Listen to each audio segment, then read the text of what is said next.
Valley police officer taken off the streets tonight. All because of what he's accused of doing in the back of a Valley cab. Fox News' Laura Sample live with the story. Laura? Well, Twinhead officer is accused of making racial slurs against a Somali-American cab driver and physically assaulting him. Today, the cab driver's community is backing him up.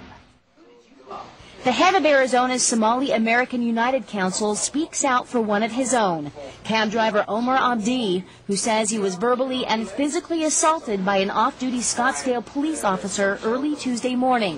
What he did to Mr. Omar Abdi, he could do it to anybody else.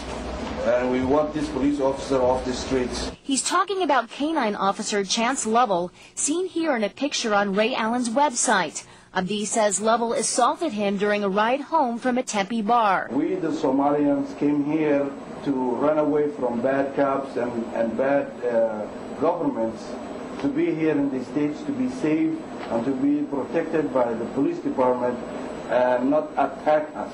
A Tempe police report shows Lovell had a distinct odor of alcohol in his breath. He began yelling loudly and refuted what the officer said. A witness saw Lovell using two open hands to push Abdi.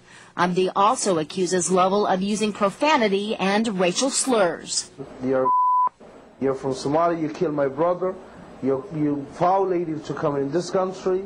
I was so scared.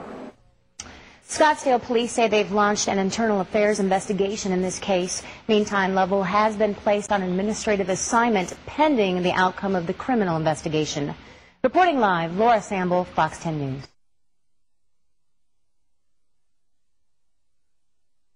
He began yelling loudly and refuted what the officer said.